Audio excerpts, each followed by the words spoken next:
November 14th, 2044, 0217 hours. Puget Sound, 7 miles west of Seattle. The fog sits heady tonight, thick enough that infrared struggles, thick enough that the USS Chancellorsville moves blind through water that used to be safe. That used to mean home ports and liberty, and the Pacific Northwest waiting green and clean beyond the mist. Not anymore. Nothing's safe now. Not even American territorial waters. Captain Cole Harris. 16 days since Chicago. 14 days since they gave me the Chancellorsville. Ticonderoga-class cruiser. Aegis combat system. The technological backbone of American naval air defense. The ship that's supposed to stop everything. They always give me ships that are supposed to stop everything. The bridge is quiet. Night watch. Minimal crew. The kind of silence that comes before dawn. Or disaster. Hard to tell which anymore. Hard to distinguish peace from the pause between attacks. Commander Victoria Reyes stands beside me. New XO. Transferred from Pearl Harbor after her frigate intercepted a Chinese submarine group attempting Wahoo. She's steady, knows the cost, lost half her crew when a torpedo detonated close enough to crack the keel without sinking them. 23 sailors bought time for repairs with their lives. She understands the mathematics, knows what I know, that survival is temporary, that every engagement is borrowed time, that eventually the ocean claims everyone. Captain Sigan is reporting unusual radio silence from Russian Pacific Fleet units. No comms traffic for 6 hours. Pattern analysis suggests coordinated movement under EMCON. EMCON. Emissions control. Radio silence. The operational security that precedes strikes. When fleets go dark, attacks follow. When communications cease, missiles launch. When silence replaces chatter, cities burn. Assessment? Reyes checks her displays. Correlates intelligence. Builds the picture from fragments. Unknown target. Seattle is the obvious choice given our position, but Portland, Vancouver, San Francisco are all within range of their position correctly. Satellite imagery from 4 hours ago showed elements of Northern Fleet transiting south through the Aleutians. Assessed strength? 2 Kirov-class battlecruisers, 7 destroyers, submarine escort unknown. 2 Kirovs. Fewer than Chicago. Fewer ships, but equal threat. Kirov-class carries 200 missile cells. 2 ships means 400 possible launch tubes. 400 chances to overwhelm defense. 400 reasons Seattle might join Chicago and New Orleans and Los Angeles on the list of cities that learned what insufficient protection costs. What's our defensive posture? Chancellorsville plus USS Shiloh and USS Lake Erie. 3 Aegis cruisers, shore batteries at Naval Base Kitsap, Patriot sites at Joint Base Lewis McChord, NASAMS installations throughout the metro area. Combined defensive capability assessed at 210 interceptors, 210 missiles against 400 possible inbound. The mathematics that define this war, the calculation that guarantees leakers, that ensures some percentage gets through, that promises casualties, regardless of performance. Seattle, 4 million people in the metro area. Tech hub, Boeing, Microsoft, Amazon, port facilities, naval bases. The infrastructure that makes America function. The targets that Russia has been systematically destroying for 3 years. Boston, Washington, San Diego, Los Angeles, New Orleans, Chicago. The cities that learned that American air defense stops most, but not all. That learned the difference between strategic victory and personal catastrophe. That learned mathematics written in blood. Now Seattle. My phone sits silent. Emma hasn't texted since Danny's funeral, 2 weeks ago. She stood in the rain while they buried an empty casket, while I explained that his body was still under rubble at Northwestern, while she learned that sometimes the war doesn't leave anything to bury. She didn't speak to me, didn't look at me, didn't acknowledge that I tried, that 3 destroyers fought until they sank, that 18 final missiles mattered, even though they didn't save Danny. She just stood in the rain and wept while I carried the weight. I carry it still. Danny, Martinez, O'Brien, Torres, Rodriguez, Wright, Hayes. 4 others from the Mahan whose names I recite daily so I don't forget. 10 sailors dead, 2 ships sunk, 1 brother buried without a body. The cost that accumulates, the weight that never lightens. Captain, surface contacts, multiple vessels, range 32 miles, bearing 295, speed 28 knots, classification assessing. Here it comes, the pattern repeating, the attack beginning, the mathematics starting their inexorable calculation. Classification confirmed, 9 Russian surface combatants, 2 Kirov-class battle cruisers, 7 destroyers, for mission consistent with strike group posture. Sir, they're positioning for launch. 9 ships, more than intelligence predicted, more than satellites detected. The escalation continued, the adaptation that defines Russian doctrine. Hit harder, launch more, overwhelm defense through volume. 400 missiles becomes 500, maybe 6. The kind of saturation attack that killed Chicago, that ensures thousands die regardless of interception rates.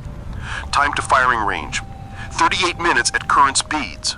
38 minutes until 500 missiles climb toward Seattle, until 4 million people learn what Chicago learned, what every American city eventually learns, that the Navy stops most, but the math favors offense, that some always get through, that thousands die while millions survive, and someone calculates ratios and calls it victory.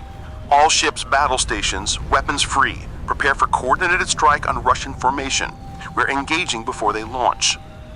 Same doctrine as Chicago, aggressive defense, hit them while positioning, disrupt their geometry, forced early launches that degrade accuracy, trade perfect planning for chaos and hope chaos favors defense.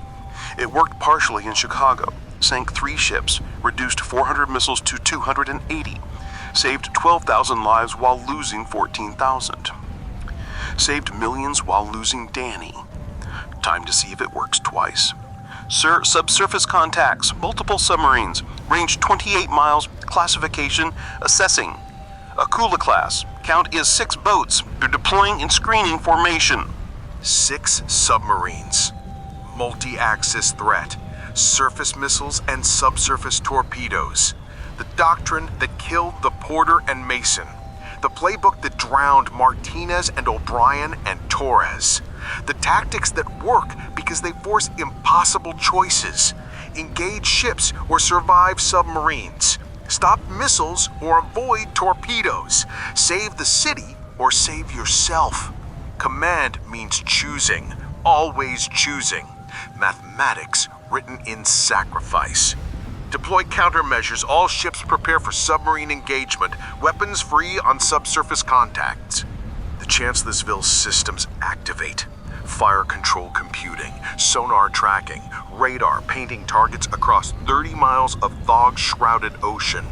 Every sensor focused on 9 ships and 6 submarines carrying enough ordnance to devastate the Pacific Northwest. Through the bridge windows, darkness. Puget Sound invisible beyond the fog.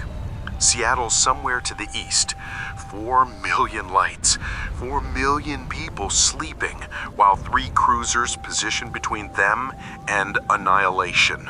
Most don't know, won't know until sirens start, until emergency broadcasts interrupt programming, until they learn the war came home. Again. Always again. Some will survive. Mathematics guarantees it. 60% interception means 40% of the city emerges intact. Means most buildings stand, most families live. Most isn't all. 40% of downtown Seattle is still tens of thousands dead. Still hospitals overwhelmed. Still bodies in streets. Still families destroyed. Still Emma's voice asking why I couldn't stop them. Why 12,000 strangers mattered more than Danny. Why mathematics justifies grief. I don't have answers, just duty, just the mission, just the choice between worse and catastrophic. Load Tomahawks, targeting solutions on lead Kirov class, ripple fire pattern, maximum rate. We're hitting them now. Sir, extreme range, degraded accuracy expected, estimated hit rate 30 to 40%. 30 to 40%. Better than waiting. Better than perfect defense arriving after 500 missiles launch. Better than letting them achieve optimal firing position. Better than Danny's death meaning nothing. Fire. The VLS cells erupt. Sequential launches. Tomahawk missiles punching upward through fog on pillars of white flame. The cruiser shuddering with each release. 56 weapons in 90 seconds. The Chancellorsville emptying her magazines toward Russian ships 32 miles distant. Around us, Shiloh and Lake Erie do the same. 168 American cruise missiles racing through darkness toward 9 Russian warships. 168 chances to disrupt, to degrade, to reduce 500 missiles to 400, 400 to 300. Every ship sunk is 50 fewer missiles, is 500 fewer casualties, is families that stay intact. Is mathematics tilting incrementally towards survival? Is hope measured in percentages? Reyes watches the tactical display, tracking outbound weapons, calculating time to impact. First missiles will reach Russian formation in 7 minutes 15 seconds. They're detecting our launch now. They're reacting. Reacting means defensive posture. Means they're not launching yet. Means we bought seconds. Minutes, maybe. Time enough they've hit them before they hit us. Maybe. Captain, torpedoes in the water. Multiple launches. Count is... Sir, we're tracking 16 weapons. U-7 variants. Wire-guided. Smart seekers. They're distributing between all 3 ships. 16 torpedoes. The submarines engaging. Creating the multi-axis threat. Forcing the choice. Continue offensive operations or go defensive against subsurface attack. Same mathematics as Chicago. Same calculation, same impossible decision. Countermeasures. Evasive pattern Delta 9. Continue tracking our Tomahawks. The Chancellorsville heels. Turning, accelerating. The cruiser cutting through fog-shrouded water at 33 knots. Throwing noisemakers, acoustic decoys designed to pull torpedoes away from hulls worth 800 million and crews worth everything. Designed to work sometimes. Not always. Sometimes Russian torpedoes are smarter than American countermeasures. Sometimes the mathematics favor the weapon. Sometimes captains drown. Time to torpedo impact. 5 minutes 40 seconds. Weapons are tracking. Countermeasures are partially effective. Looks like we've decoyed 4 weapons. 12 remain locked on targets. 12 torpedoes still hunting. 4 for each cruiser, probably. Chinese weapons carrying 600 pounds of high explosive. Designed to crack hulls, flood compartments, kill ships. Same weapons that hit the Porter. That killed Martinez and O'Brien and Torres. That sent me into Lake Michigan wondering if I'd drown. Wondering if tonight's the night mathematics catches up. If borrowed time expires. If the 16 days in Chicago end here in Puget Sound, defending another city that might burn anyway. Through the bridge speakers, fleet communications, Shiloh reporting torpedo tracking, Lake Erie confirming countermeasures deployed. Professional, calm. The voices of sailors who understand that some die so missions succeed, that ships trade for cities, that duty means accepting mathematics that don't balance personally, that survival is uncertain, but resistance matters. First Tomahawk impacts, tracking explosions on Russian formation. We've got hits on... Captain, lead Kirov is taking damage, multiple impacts, she's slowing. 1 destroyer is... She's gone, sir. Direct hit, sinking. Another destroyer hit, mission kill assessed. 2 ships degraded out of 9. Kirov damaged. Destroyer sunk, destroyer crippled. The mathematics improving. 9 becomes 8, becomes 7 functional vessels. Still not enough. 7 Russian ships still carry maybe 450 missiles. Still enough to devastate Seattle. Still enough to kill tens of thousands. Still enough to make the mathematics personal again. Second wave impacts. Another destroyer hit. She's breaking apart. That's 3 down, Captain. 6 operational. 3 down, 6 remaining. Maybe 350 missiles now. Maybe 4,000 casualties instead of 10,000. The mathematics improving incrementally. The cost decreasing in units measured by human lives. Still not enough. Never enough. 4,000 dead is still hospitals overwhelmed, still bodies unclaimed, still Emma asking why I couldn't stop them all. Torpedoes at 3 miles. Countermeasures are... Sir, Shiloh reports losing 2 weapons. They've decoyed them off. Lake Erie confirms 3 weapons tracking. We have 4 locked on Chancellorsville. Time to impact 200 seconds. 4 torpedoes hunting the Chancellorsville. Chinese U-7s, wire-guided, smart, designed to defeat American countermeasures through sophisticated seekers and adaptive algorithms, designed to sink ships. 200 seconds until I learn if mathematics favor the torpedo tonight. If the Chancellorsville joins the Porter and Mahan on the bottom. If I join Danny, Martinez, Rodriguez, the others who didn't walk away. If the 16 days were enough. Deploy final countermeasures. All available noisemakers. Get those weapons off us! The launchers fire, decoys splashing into Puget Sound, creating acoustic signatures, false targets, trying to confuse wire-guided torpedoes, the Chinese engineers designed to ignore confusion. A technological duel. Machine versus machine. Mathematics versus mathematics. Humans wait to see which math wins. The first torpedo hits Lake Erie. I watch it on the display, the blue symbol flashing, the explosion registering. The cruiser taking damage below the waterline, where armor is thinnest, where 600 pounds of high explosive does maximum harm. Lake Erie reports hit forward, flooding in engineering spaces. They're taking on water. Casualties reported. They're still operational, but degraded. Operational, but degraded. The terminology that means damaged, compromised capability. Ships that can still fight, but can't fight well. Crews trying to save their vessel while water wins incrementally. The second and third torpedoes miss Shiloh, chase decoys, detonate harmlessly 300 yards off her starboard beam. Close enough to rattle equipment, far enough to spare the hull. The 4th, 5th, 6th, and 7th torpedoes are still tracking Chancellorsville. 120 seconds. I watch the sonar display, 4 weapons closing. Sophisticated seekers ignoring our countermeasures. Wire guidance keeping them on target despite our evasion. Chinese engineering proving superior to American defense. Mathematics favoring the torpedo. 90 seconds. The bridge is silent except for machinery. Everyone waiting, calculating survival odds. Wondering if they drown tonight. If Puget Sound claims them the way Lake Michigan claimed the Porter's crew. The way the Gulf claimed the Mahans. Wondering if this is the moment. The hit, the flood, the descent into darkness. 60 seconds. I think about Emma, about the silence between us, about the funeral where she didn't speak, about the text I might never send, explaining why Seattle mattered more than coming home.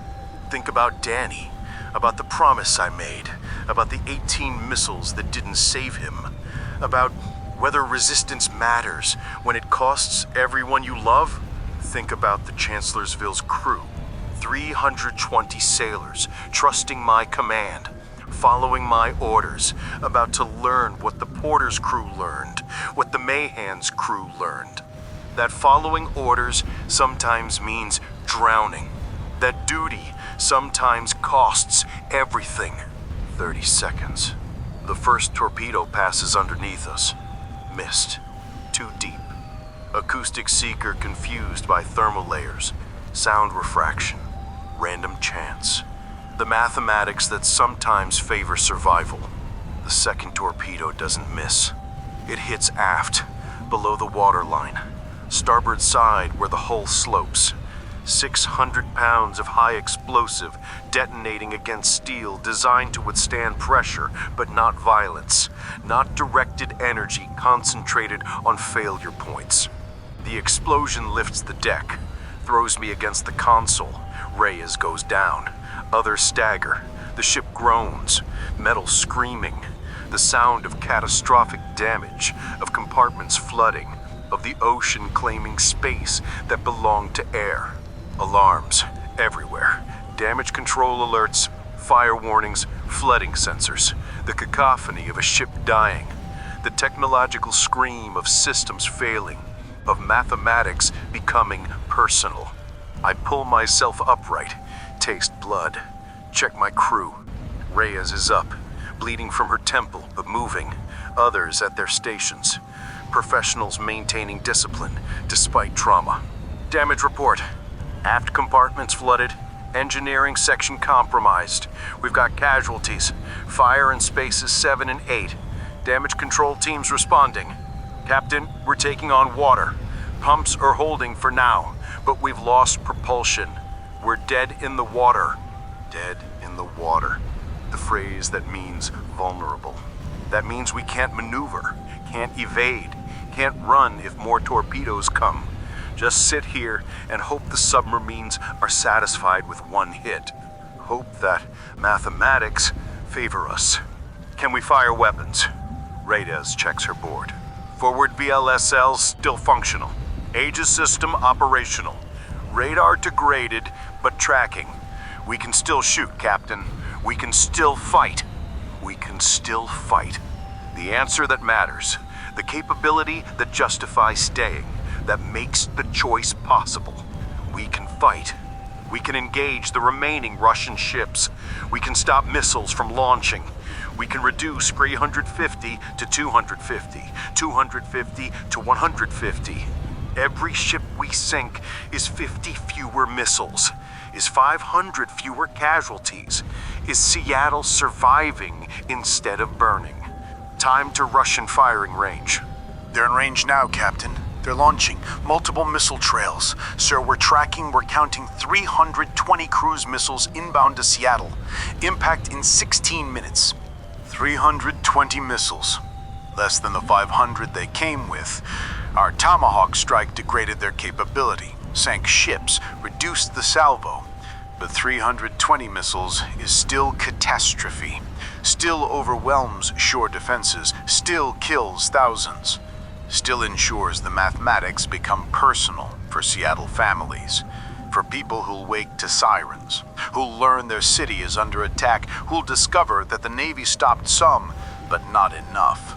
All ships engage defensive, shoot down everything you can. Every missile stopped is lives saved. The Chancellorsville's remaining systems activate. Radar tracking, fire control computing, standard missiles launching from forward cells, racing to intercept 320 Russian cruise missiles seeking Seattle. Around us, Shiloh and damaged Lake Erie do the same. 3 wounded cruisers throwing everything at an attack designed to overwhelm. 3 ships trying to stop 320 missiles with maybe 120 defensive weapons remaining. The mathematics don't work. Never work. We'll stop some, maybe half, maybe 60% if we're perfect. That leaves 130 missiles hitting Seattle, 13,000 casualties. The acceptable loss. The strategic victory that costs thousands. The mathematics that say some families survive and some don't, and fate decides arbitrarily. Through the bridge windows I see nothing. Fog. Darkness. Puget Sound stretching empty, but somewhere beyond the mist, Seattle glows. 4 million lights, 4 million people about to learn what Chicago learned, what New Orleans learned, what every American city learns eventually. That defense is insufficient, that the Navy can't stop everything, that the math favors offense, that some missiles always get through. My phone buzzes. I shouldn't look. Should focus on the tactical display, on the remaining seconds before Seattle burns, on the choices that might matter or might not. I look anyway. Dad, the sirens are going off. The Sang missile's inbound. Where are you? Please tell me you're stopping this. Emma, in Seattle. The detail I didn't know. The variable I didn't calculate. My daughter in the impact zone, in the blast radius of the attack I'm trying to stop. In the mathematics that say 130 leakers means 13,000 casualties means some people I know might die tonight. Might include Emma. Where are you exactly? 3 dots. University District. I'm at UW for a conference. They're evacuating us to the basement. Dad, I'm scared. University District. North of downtown. Residential. Campus buildings. Less likely to be targeted than the port or financial district. Less likely, but not impossible. Not safe. Not guaranteed. Just probability. Just mathematics. Just the calculation that says most survive. And some don't. And I can't control which. Get to the basement. Stay away from windows. Don't go outside for anything. I'm stopping as many as I can. Stay down. Stay safe. I put the phone away. Can't think about Emma. About my daughter in the blast radius. About family in the mathematics. Can't let personal override professional. Can't make choices based on who I love instead of what the mission requires. That's command. Cold calculations. Numbers over names. Cities over family. The math doesn't care who burns. But I care. Emma is there. In Seattle. In the target area. In the probability distribution that says 13,000 casualties includes some names I know. Includes Danny already. Includes Martinez and O'Brien and Torres and Rodriguez and Wright and Hayes and 7 others. Includes 10 sailors who drowned following my orders. Might include Emma if the mathematics fail. If the 130 leakers include 1 missile seeking the university district. If probability doesn't favor my daughter. First intercepts in 90 seconds. Captain, shore batteries are engaging now. Patriot sites are firing. NASAM's installations activating. Seattle's defenses are up. Seattle's defenses? 90 missiles maybe? Old systems? Patriot batteries with limited magazines. NASAM sites designed for smaller threats. The backup that becomes primary when naval forces can't stop everything. That can't stop everything either. Reyes works her console, despite the blood still running from her temple. Not stopping, not yielding to pain. Professional to the end, even while the Chancellorsville floods around us, even while propulsion is gone and we're taking water and the ship might sink before the battle ends. Damage control reports, aft flooding is contained but not stopped. Pumps are losing. They're saying 20 minutes before we lose buoyancy aft, maybe 30 minutes total before the ship is unrecoverable. 30 minutes. The life expectancy of the Chancellorsville measured in minutes. Same timeline as the Porter. Same choice. Fight until we sink, or evacuate while we can. Fight means we keep throwing defensive missiles at the swarm. Keep reducing the attack. Keep saving lives in Seattle. Keep improving Emma's odd. Evacuate means we save 320 crew. Stop fighting, accept that 320 missiles become however many we haven't stopped yet. Accept that Emma's survival becomes pure probability without our intervention. Same mathematics as Chicago. Same calculation. Crew versus civilians. Ship versus city. Daughter versus duty. How many missiles have we engaged? 31 intercepts so far. Shiloh reports 24, Lake Erie reports 19. Combined fleet total is 74 missiles destroyed. 74 down, 246 to go. We're killing them at 75% rate, better than Chicago, better than expected. The system's performing, the crew's trained, the doctrine working. But 246 missiles is still catastrophe. Still overwhelms everything. Still kills thousands. Still means Emma might die. Time to impact on Seattle? 12 minutes. 12 minutes until 246 missiles hit downtown. until Seattle learns, until 4 million people discover what insufficient defense costs. Until I find out if Emma survives the attack I couldn't stop completely. If my daughter beats the probability. If the mathematics favor her when they didn't favor Danny. If I lose everyone, or just most of them. The Chancellorsville shudders, not from weapons fire, from flooding. The stern sitting lower, the list increasing, 3 degrees, 4. The angle that indicates progressive failure, that says damage control is losing. That means the ship is dying. Captain, we need to start thinking about evacuation. The flooding is accelerating. We're taking on water in multiple compartments now. The aft bulkheads won't hold much longer. Won't hold means structural failure is imminent. Means compartments will cascade flood. Means the Chancellorsville has maybe 20 minutes before she rolls. Before she takes 320 sailors down with her. 20 minutes. Less time than we have missiles to fire. Less time than we need to keep fighting. Less time than Emma has before missiles fall. How many defensive missiles remaining? Reyes checks the count. 22 standards. That's all we have left, Captain. 22 shots at 246 targets. 22 missiles. 22 more chances to reduce the attack. To save lives, to give Emma better odds of survival. 22 shots that require staying aboard a sinking ship. That require ordering crew to remain at stations while the Chancellorsville floods. That require trading their lives for whatever civilians those 22 missiles save. The mathematics of sacrifice, the calculus of command. The choice that killed Martinez and O'Brien and Torres on the Porter. The choice I'm about to make again. But this time, Emma is in the target zone. This time, the mathematics are personal in ways that transcend duty.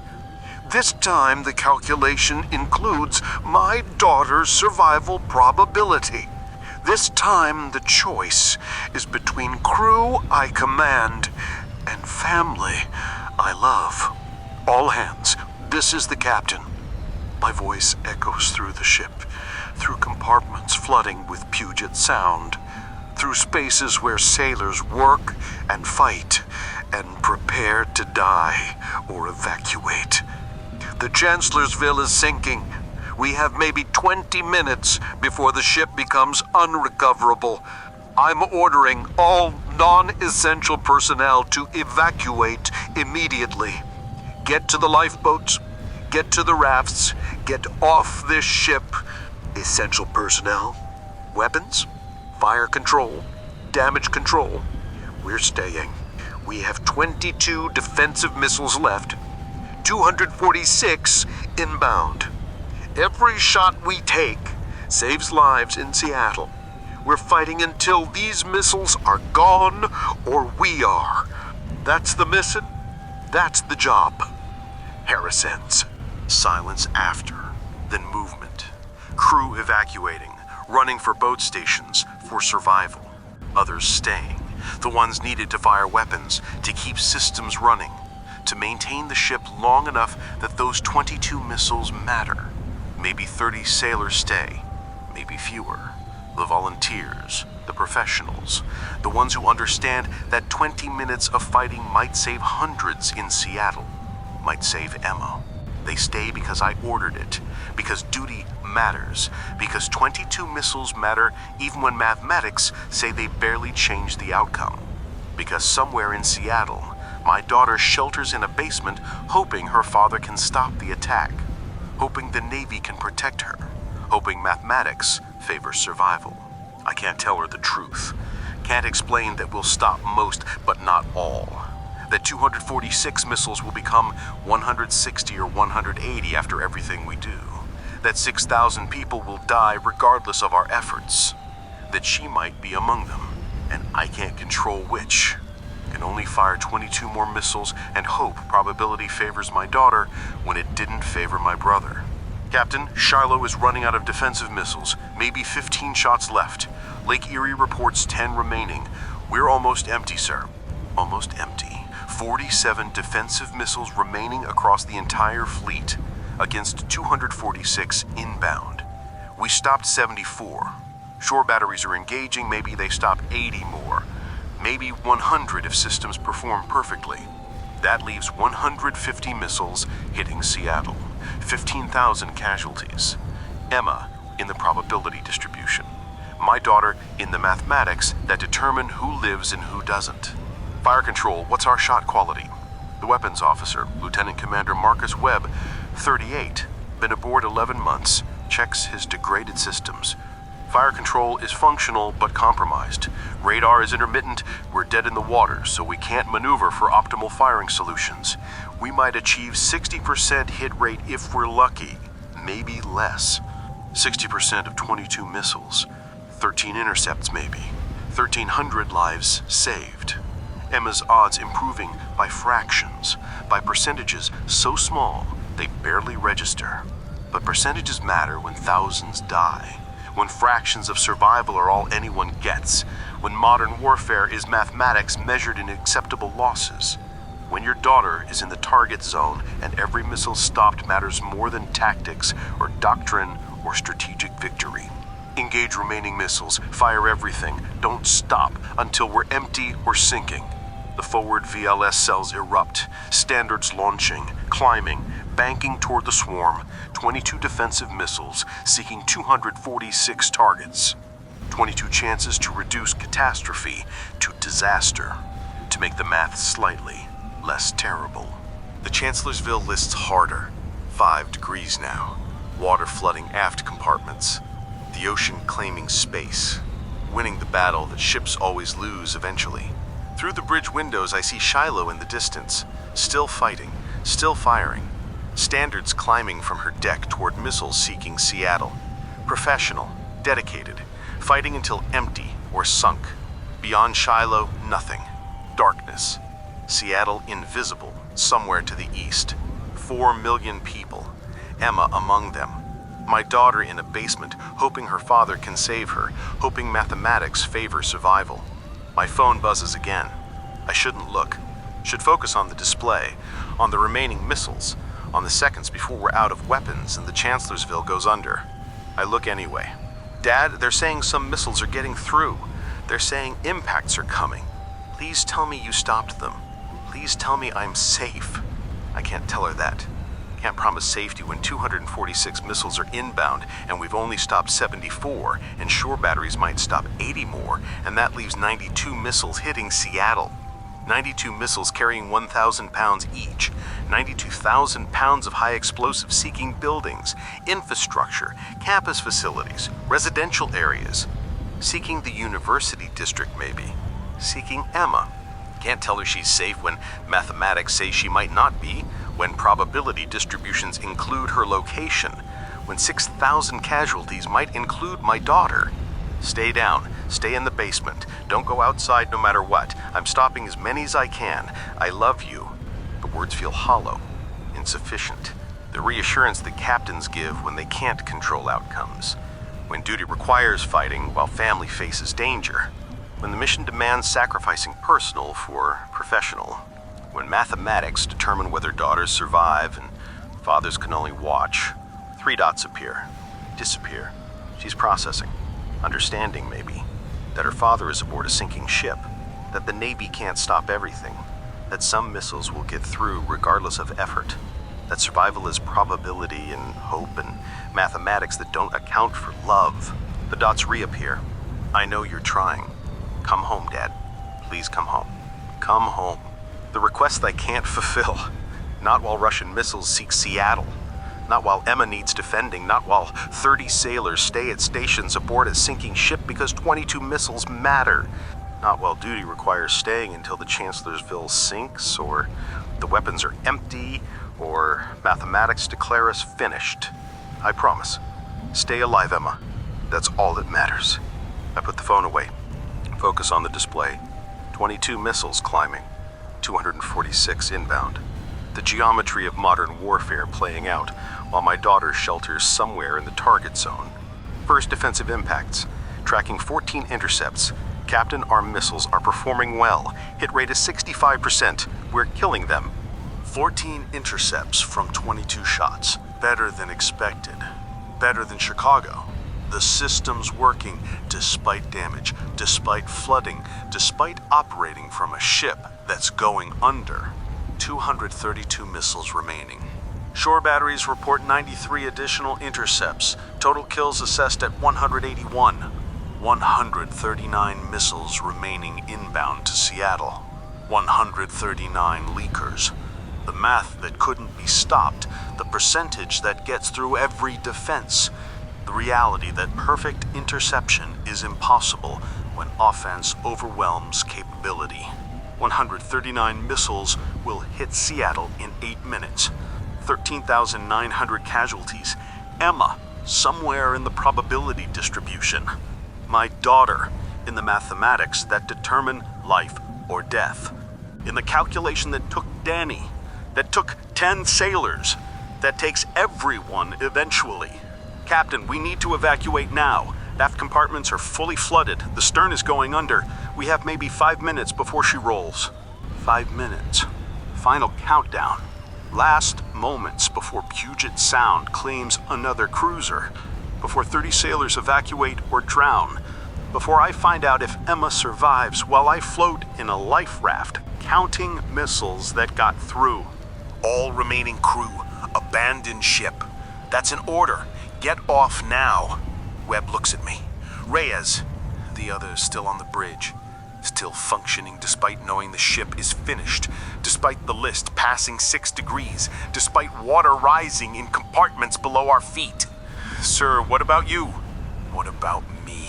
I'm the captain, the commander. The one who ordered 30 sailors to stay aboard a sinking ship so 22 missiles could launch. The one who chose Seattle over Chancellorsville. Who chose Emma's survival probability over crew safety. The one who has to live with that choice. I'm right behind you. Move! They move, running for the boat deck. For life rafts, for Puget Sound, and hope that rescue arrives before hypothermia, before the suction from a sinking ship pulls them under, before drowning becomes inevitable. I'm alone on the bridge, flooding aft, listing 7 degrees now. The Chancellorsville dying around me. Alarms screaming, systems failing, the technological death throes of American steel. Through the windows, darkness. Seattle invisible beyond the mist, but burning in my mind. Emma, somewhere in that city, in a basement, waiting, hoping her father stopped the attack, hoping mathematics favor her survival. 139 missiles still inbound. 6 minutes until impact. Until Seattle learns what Chicago learned. What New Orleans learned, what every American city learns. That the Navy stops. Most, but not all. That defense is insufficient, that some missiles always get through, that acceptable losses means thousands dead, means families destroyed, means daughters might die while fathers watch helplessly from sinking ships. The Chancellorsville groans, the deck tilting past 8 degrees, past the angle where recovery is possible, where punks might save her, where human effort matters. She's going. Taking me with her if I stay, joining the Porter and Mahan on the bottom of American waters. Another cruiser lost, another sacrifice made, another calculation paid in steel and blood. Time to go. Time to abandon ship. Time to let the Chancellorsville sink knowing we fired every weapon, stopped every missile we could. Did the job until mathematics and physics declared us finished. Time to survive so I can find out if Emma lived. So I can learn if 22 final missiles mattered. So I can discover if probability favored my daughter when it didn't favor my brother. I move toward the hatch, the bridge tilting, water ankle deep now, rising, cold, Puget Sound claiming the Chancellorsville compartment by compartment. Patient, inevitable, victorious. The hatch opens easily this time. No jamming, no warped metal, just smooth operation and open air beyond. The fog thick, the night dark. The kind of environment where survival depends on reaching rafts quickly before the ship goes under, before suction pulls you down. Emergency hatch, boat deck, life rafts in the water. Orange, inflated, full of Chancellorsville's crew. 30 faces watching their ship die, watching their captain emerge, watching and waiting and hoping rescue arrives before the cold becomes lethal. Jump, sir! I jump. The water hits like ice. Shocking, immediate. The kind of cold that stops hearts, that kills in minutes if you're not pulled out. That makes drowning seem merciful compared to freezing. Hands grab me, pull me into a raft. Crew hauling their captain aboard, laying me on the deck. Someone wrapping me in thermal blankets. Someone else checking vitals. Professional, trained, doing their jobs even though their ship just sank. Webb is in another raft, alive, conscious. The weapons officer who fired those 22 final missiles, who gave Emma better odds, who stayed because the mission required it. I'll recommend him for commendation, if we survive, if rescue arrives, if the Navy has ships left to assign him to. The Chancellorsville rolls, stern first. The aft section's already flooded, pulling her under. The bow rising, radar mast visible. The death posture of sinking ships. The final moments before water claims steel. She goes under in 50 seconds, sliding beneath Puget Sound, disappearing into darkness, taking fires and flooding and the last pieces of my command with her. Just debris and empty water where a cruiser fought until physics declared her finished. Silence after.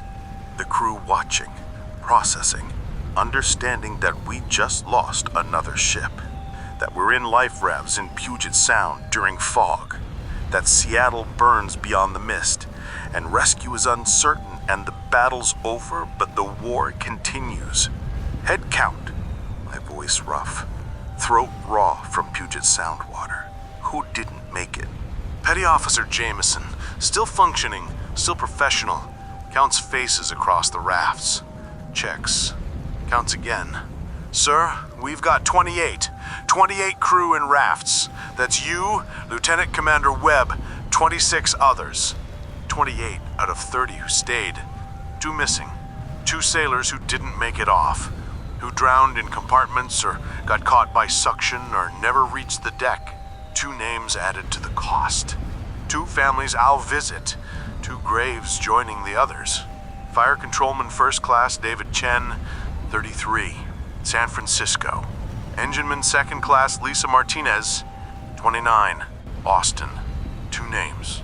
2 sailors who stayed because I ordered it, who fought because the mission required it, who died because trading cruisers for reduced missile counts is mathematics written in blood. I'll remember them.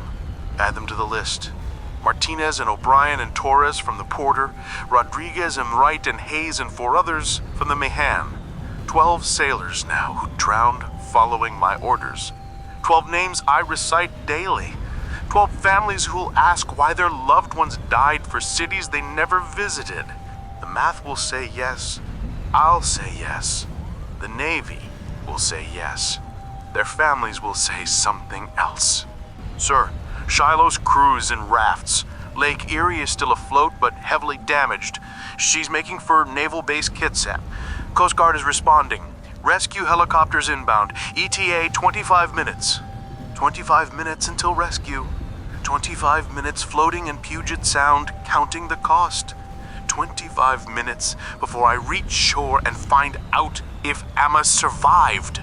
Before I learn if mathematics favored my daughter. What's the final count on the missiles? Jameson checks the emergency radio, pulls updates from fleet traffic. Shore batteries report total intercepts of 181 missiles destroyed.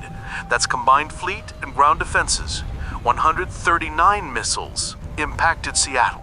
139 leakers. The percentage that got through, the math that couldn't be stopped, the reality written in explosions across Seattle's geography. 139 missiles carrying 1,000 pounds each. 139,000 pounds of high explosive seeking buildings, infrastructure, universities, residential areas. Seeking Emma, maybe. I pull out my phone. Waterproof case, Navy issue. Still functioning despite submersion, despite everything. The technology that survives when ships don't. No messages from Emma. No texts, no calls, silence. The kind that means phones are dead or people are. The kind that makes me think about collapsed buildings, about basements that became tombs, about whether those 22 final missiles mattered, about whether my daughter survived the attack I couldn't stop completely. I text, I'm alive, Chancellorsville is gone, waiting for rescue. Are you okay? Please respond.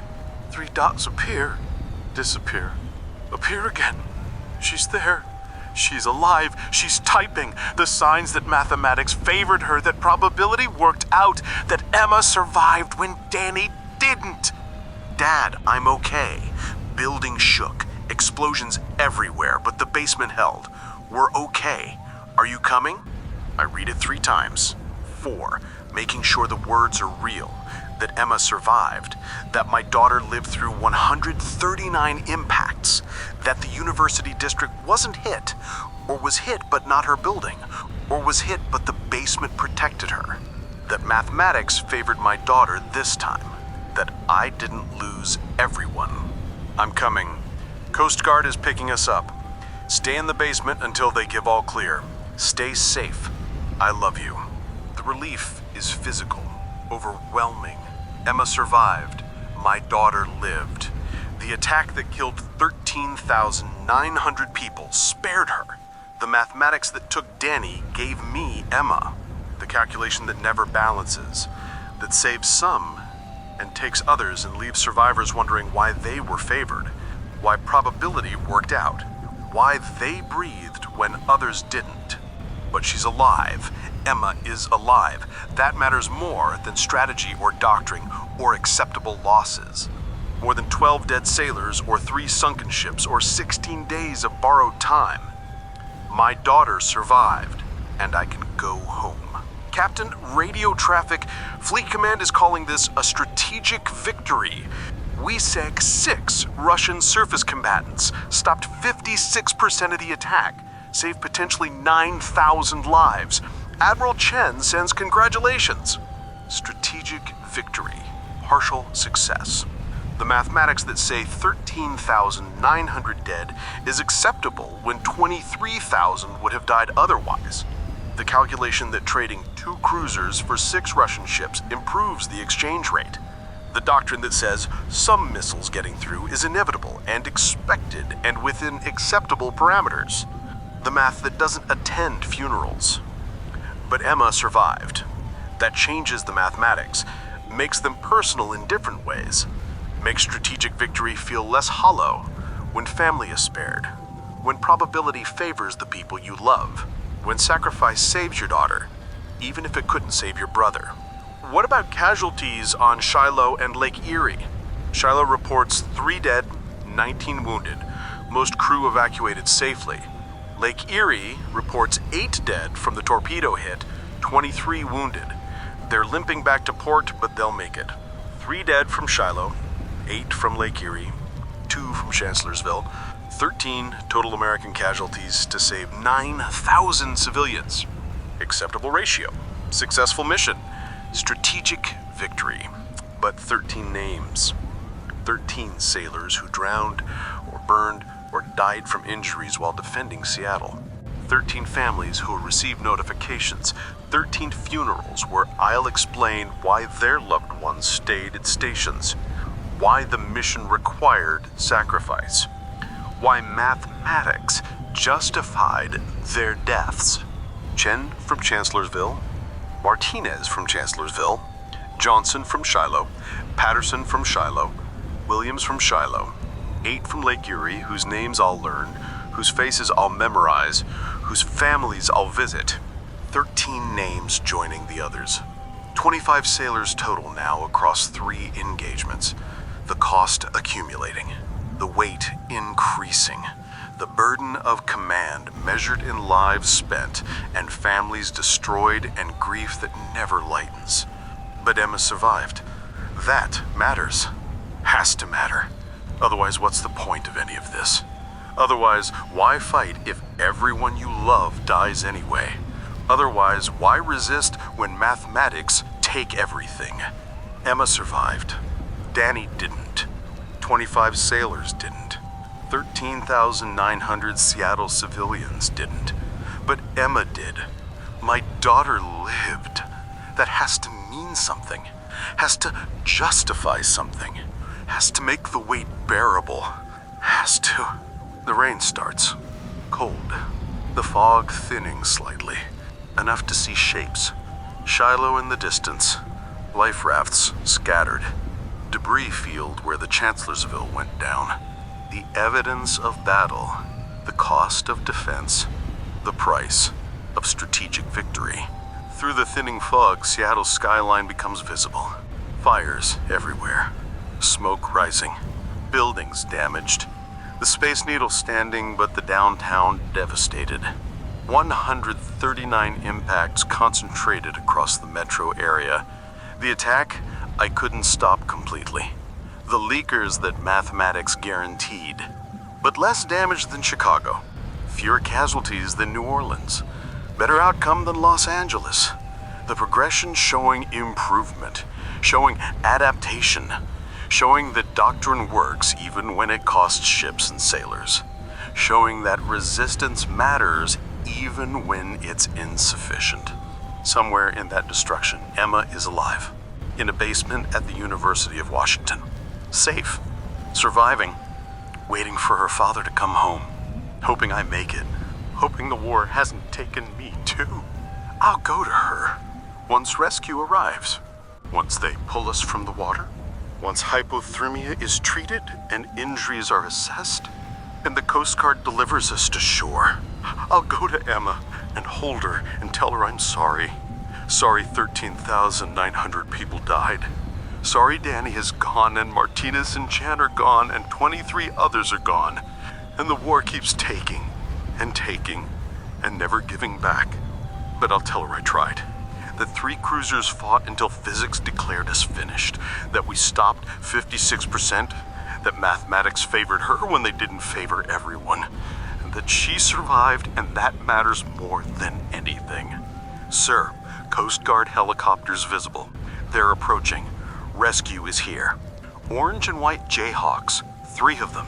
Rotor wash flattening waves, rescue swimmers dropping into Puget Sound. Professional, trained, doing their jobs, while Seattle burns in the background. They take the wounded first. Critical injuries, hypothermia cases. One by one lifted from rafts, one by one saved. I go near last. Captain goes last. Ensure everyone else gets out. Ensure survival before considering self.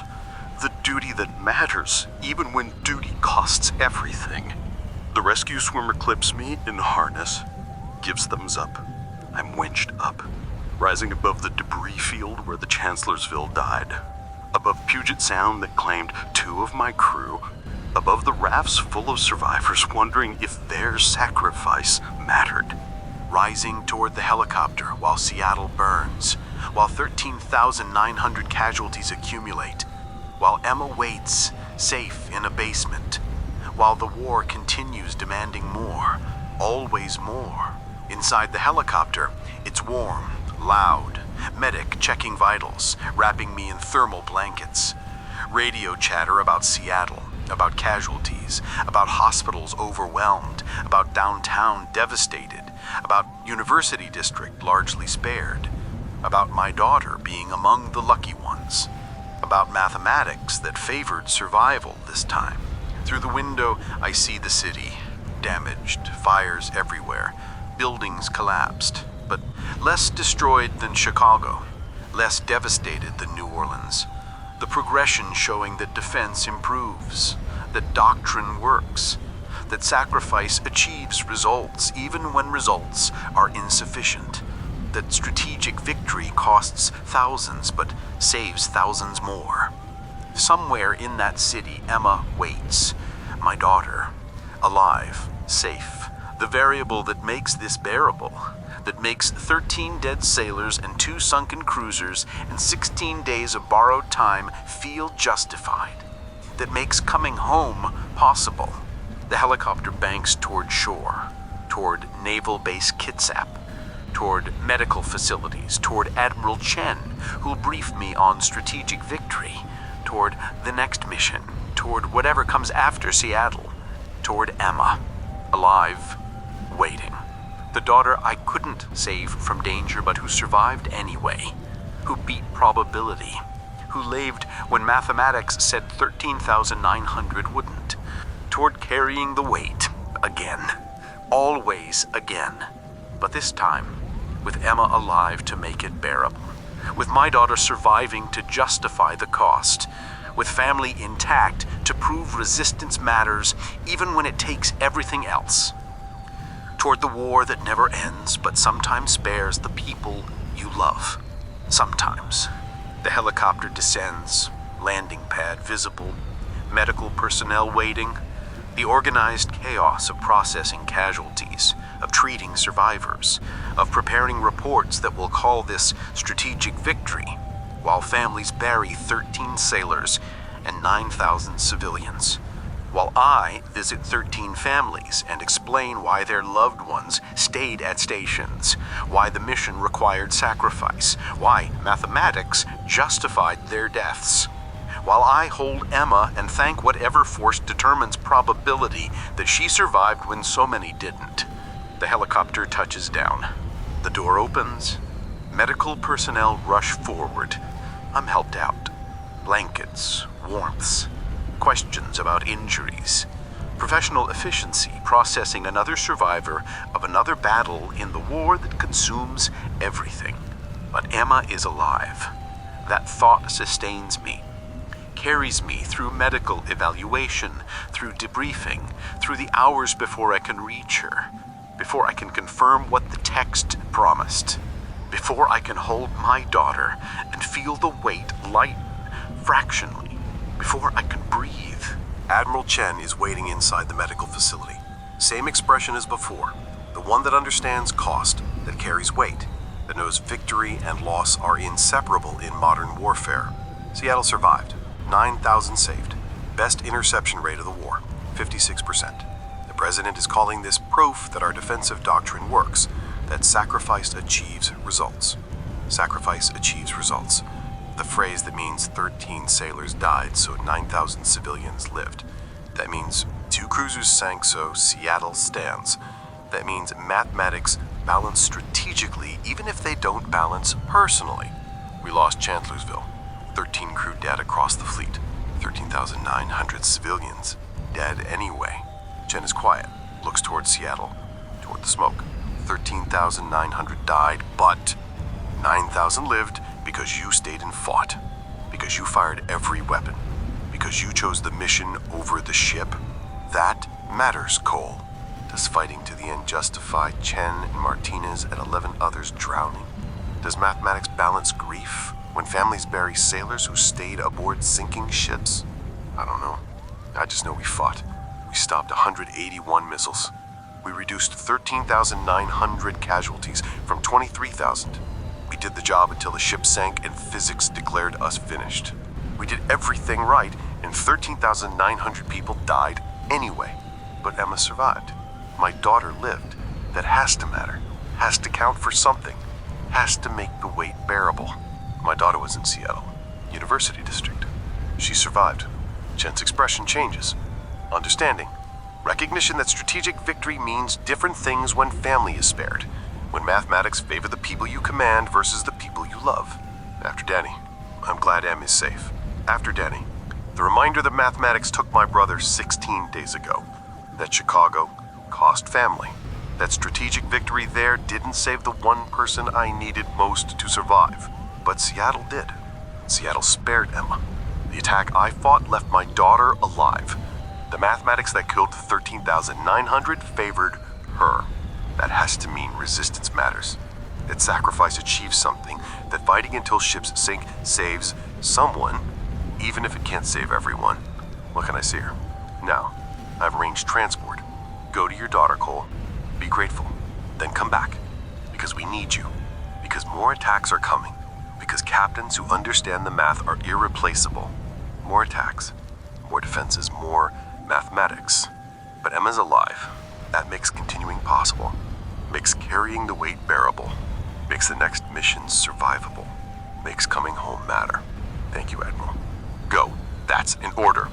I go, walking through the medical facility, through corridors full of wounded sailors and burn victims and people who survived Seattle's attack, through the evidence of insufficient defense and strategic victory and mathematics written in suffering, walking toward Emma, toward my daughter, toward the family I have left, toward the reason resistance matters even when it costs everything, toward hope measured in survival, in probability that favored Emma, in mathematics that gave me one thing when they took so much else, toward the daughter who makes this war bearable, who makes coming home possible, who survived.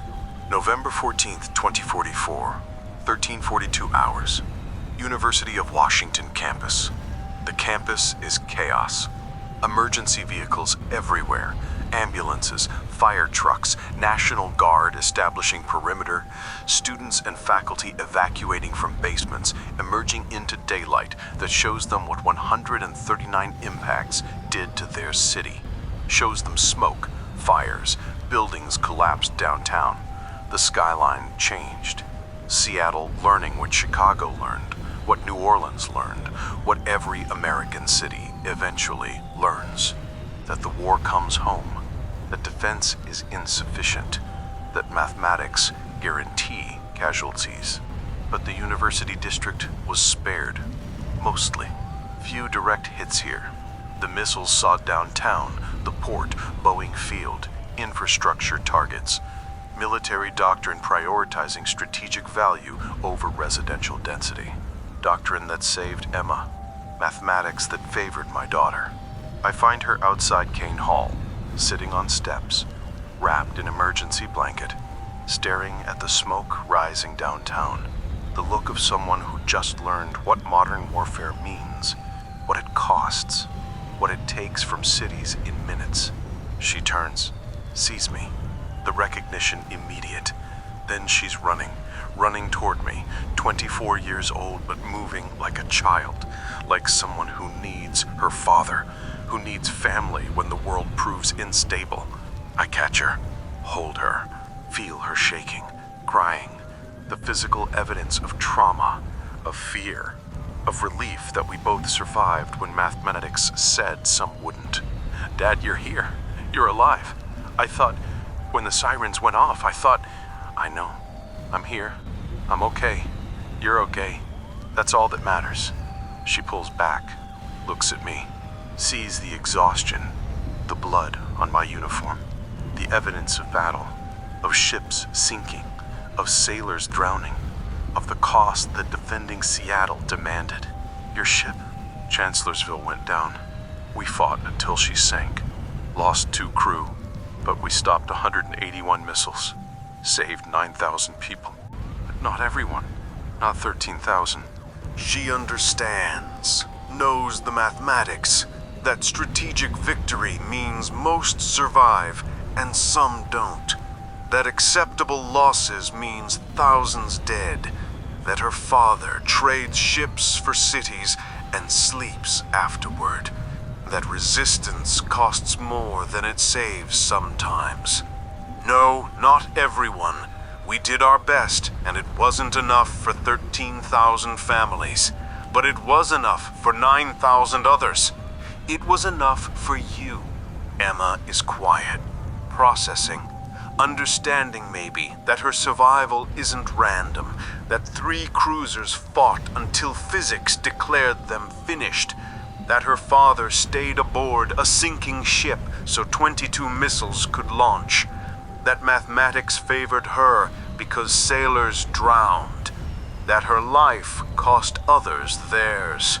I'm sorry about your crew, about Danny, about all of it. Danny, my brother, dead 16 days, buried without a body while Chicago burned. The cost that preceded this one, the weight that accumulates, the grief that never lightens regardless of how many strategic victories follow. Me too. But you're alive, Em.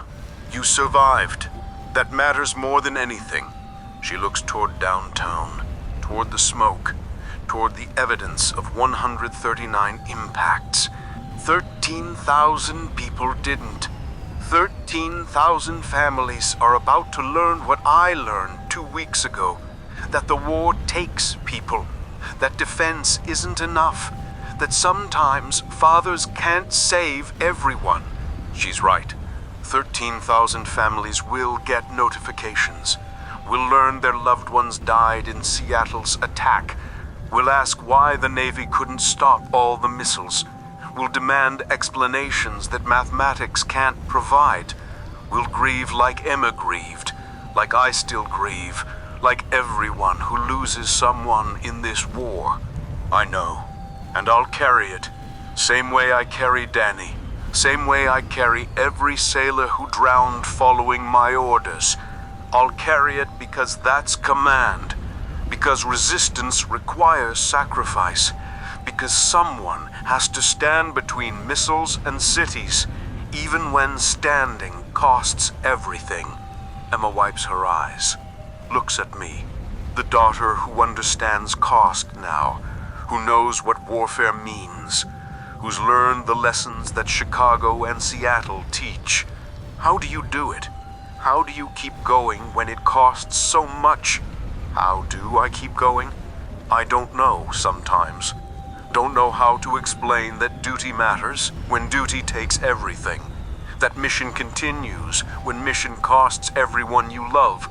That resistance is necessary when resistance feels futile. Because stopping means surrender. Because the alternative is worse. Because if I don't fight, more cities burn, more families die, more daughters lose fathers, and fathers lose daughters, and the war takes everyone instead of most. But it takes everyone anyway, just slower. Chicago, Seattle, how many more cities before it ends? How many more? I don't know. Don't know when the war ends or how. Don't know if we're winning or losing, or if those terms even apply when both sides bleed endlessly, when strategic victories accumulate alongside casualties, when resistance costs everything, but surrender costs more. I don't know, Em. I just know we fight. We resist. We make the math less terrible even when we can't make it good. We save who we can and carry who we couldn't. That's all there is. She's quiet. I'm glad you're alive. I'm glad you came back. After Danny, I thought maybe I'd lose you too. Thought maybe the war would take everyone. Not everyone. Not you. Mathematics favored you this time. Probability worked out. You survived, and that makes everything bearable. What about next time? Portland, San Francisco. What if I'm there? What if the math doesn't favor me? Next time. The attacks that keep coming, the cities that keep burning, the mathematics that eventually catch everyone, that take daughters and brothers and everyone you love given enough iterations. That's the calculation I can't answer. Can't promise Emma she'll survive every attack. Can't guarantee mathematics will always favor her. Can't assure her that resistance protects the people I love. Can only promise I'll try, that I'll fight, that I'll stay aboard sinking ships and fire every weapon and do everything possible to improve her odds. That I'll resist until the ocean claims me or the enemy does, or the weight becomes too much.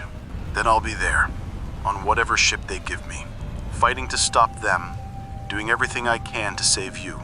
Same as I did tonight, same as I'll do tomorrow, same as I'll do until this war ends, or I do. Emma hugs me again, tighter this time. The embrace of someone who understands, who knows her father will keep fighting, who knows he'll keep sacrificing, who knows, eventually, the mathematics catch everyone. But until then, resistance matters. Come home safe, Dad. I can't lose you two. I'll try. That's all I can promise. I'll try. We stand there while Seattle burns, while emergency services respond, while 13,000 families learn what loss means, while 9,000 others realize they survived because sailors drowned and ships sank and captains made impossible choices, while the war continues. Always continues. The attacks that come, and the defenses that follow, and the mathematics that determine who lives and who doesn't. While I hold my daughter and feel the weight lighten fractionally. While Emma breathes, and Danny doesn't, and Martinez and Chen don't, and 23 others don't. While probability favored her when it didn't favor them. While I'm grateful for mathematics that spared my daughter, even while mourning the calculations that took everyone else. That's what's left. That's what remains. Gratitude and grief intertwined. Relief and guilt inseparable. Emma alive and 13,900 dead, and both realities coexisting because modern warfare doesn't allow simple emotions. Just complexity. Just weight. Just the burden of command measured in lives saved and lives lost, and the mathematics that never balance personally, even when they balance strategically. Emma pulls back, wipes her eyes, looks at me with something like understanding, like acceptance, like recognition that her father will keep fighting, and keep losing people, and keep carrying weight until something breaks. What happens now? What happens now? The question everyone asks, the uncertainty that defines this war, the future that's unknowable except that more attacks will come and more defenses will follow, and the pattern will repeat. I go back, they debrief me, I visit 13 families and explain why their sailors stayed at stations. I write reports calling this strategic victory while counting bodies. I prepare for the next attack. Portland maybe? San Francisco? Wherever Russia strikes next. And then I fight. I command whatever ship they give me. I make the same impossible choices. I trade steel for flesh and hope the mathematics improve. I resist until resistance isn't possible anymore. That's not an answer, Dad. That's just describing the pattern. What happens to you? When does it end? When does it end? When the war ends. When the mathematics catch up, when borrowed time expires, when the ocean claims me or the enemy does, or the weight becomes unbearable, when I join Danny, Martinez, Chen, Rodriguez, Wright, Hayes, the others who didn't walk away, the names I carry, the weight that never lightens. I don't know, Em. I just know I keep going, because you're alive, because resistance matters, because someone has to stand between missiles and cities even when standing costs everything. She nods, understands, maybe, that her father will keep fighting, that duty requires sacrifice, that the war takes and takes but sometimes spares, and that's enough to continue, that Emma surviving justifies continuing. I love you, Dad. I love you too. The transport arrives, naval vehicle, driver waiting. Time to return to Naval Base Kitsap, to Admiral Chen, to debriefing and reports in preparation for whatever comes next, to the mission that continues, always continues, the war that never ends but sometimes spares the people you love. Sometimes. I climb into the vehicle, look back at Emma. She's standing on the steps, wrapped in an emergency blanket, watching her father leave, understanding he'll come back or he won't, and mathematics determine which. Understanding that resistance costs everything, but surrender costs more. The vehicle pulls away, through campus, through National Guard checkpoints, through a city, learning what 13,900 casualties means, what insufficient defense costs, what modern warfare takes from populations in minutes, through the evidence that we fought, that we stopped 181 missiles, that we saved 9,000 people, that strategic victory is real even when it feels hollow, then Emma survived because sailors drowned and ships sank and mathematics favored her. The smoke rises over Seattle, the fires burn, 13,900 families begin grieving, 9,000 others begin processing survival. 4 million people learn the war's lessons, that defense is insufficient, that some missiles get through, that acceptable losses means thousands dead, that resistance matters even when it can't save everyone, that fathers fight until ships sink trying to save daughters, that captains trade everything trying to improve mathematics, that duty requires sacrifice that never feels justified, even when ratios prove otherwise. That's what Seattle taught, what Chicago taught, what every attack teaches, that the war continues, that attacks keep coming, that defense keeps fighting, and mathematics keep calculating, that some survive and some don't, and resistance is the only response that matters.